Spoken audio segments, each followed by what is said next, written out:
هنعمل النهاردة غدا أو عشا أو فطار. الأكلة دي مناسبة لكل الأوقات، هتعجبكم جدًا، حلوة في الحر كمان، مش بتاخد وقت منا ونخلّص بسرعة. الموضوع كله أقل من 50 جنيه، هتكوني عاملة طاجن كده خطير على العشا وعلى الغدا. وتعالي كده نشوف الطريقة كده بسرعة. معايا كده بصلتين قطّعيهم بالطريقة اللي تعجبِك، شوية زيت هنحمّرهم تحميرة بسيطة، مش هنخلّيها حمرا ولا دهبي، أنا عايزة البصل يدبل. ممكن تحطي عليه شوية ملح أو شوية فلفل أسمر للإنجاز. الجو حر والوقفة في المطبخ فعلًا متعبة ومرهقة جدًا اليومين دول. حاولوا تشوفوا أكلات تكون سريعة كده وبسيطة، وكمان ما تكونش مكلفة. مش كل يوم هتقعدوا تصرفوا 500 و600 جنيه عشان تعملوا أكلة كده عليها القيمة. في أكلات تانية حلوة ومفيدة وتقدري تاخدي فايدتها، وأكلات شعبية جميلة. قلّبت بقى كده البصل زي ما أنتم شايفين معايا لونه، حطيت عليه 3 فصوص أو 4 فصوص توم مقطّعاهم مفرومين، أي حاجة اللي يعجبِك. عليهم كده قرنين فلفل حامي، وطبعًا بيتحمّر مع البصل تحميرة بسيطة أوي، لإنه بيدّي طعم للأكلة بتاعتنا دي. وده طاجن سريع وجميل أوي. معايا بقى كده كيلو من الطماطم، طبعًا على حسب الكمية ينفع يكون نُص كيلو براحتك خالص. طبعًا لو عندِك كَبّة افرميهم، بس أنا حبيت أقطّعهم تقطيعة كده صغيّرة، لإن الكَبّة عندي بايظة، فقُلت هاتبّلهم، هاقطّعهم تقطيعة بسيطة كده بالسكينة على طول.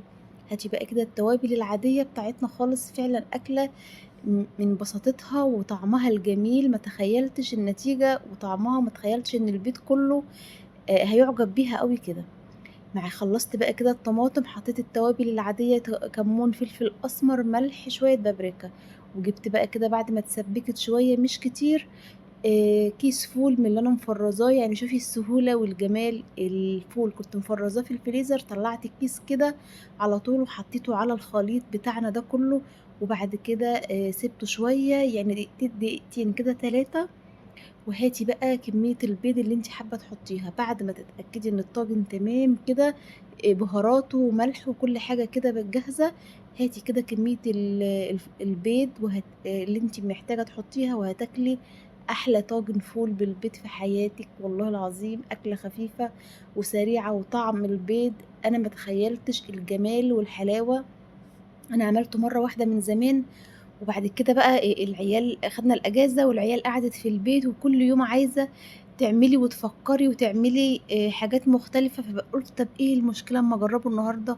عجبهم أوي، أوي. وفعلًا المطبخ حَر جدًا والجو حَر اليومين دول. ما كمّلتش نُص ساعة كنت محضّرة الأكل كُلّه في صينية واحدة زي ما أنتم شايفين. طعم البيض حلو، حُطّي عليه كده من على الوش شوية فلفل أسمر وشوية ملح بسيط خالص، وخلاص على كده. طبعًا الكزبرة أو تشكيلة الخضرة بتاعتنا دي مش عشان الشكل قد ما هي عشان الطعم والفايدة. طعمها حلو أوي مع الطاجن ده. رُشّي شوية كده خضرة من على الوش، أي نوع خضرة عندِك هيدّي طعم وشكل زي ما أنتِ شايفة، وفايدة إحنا عارفين فايدتها. دخّلوها في أكلكم على قد ما تقدروا. شُفتِ بقى، يعني أقل من 50 جنيه هتكوني عاملة طاجن كده حلو. اعملي جنبيه سلطة، بطاطس محمّرة. أنا والله ما عملتش جنبيه ولا أي حاجة من الحاجات دي، عملت شوية بطاطس مهروسة فقط لا غير عشان الحلفان.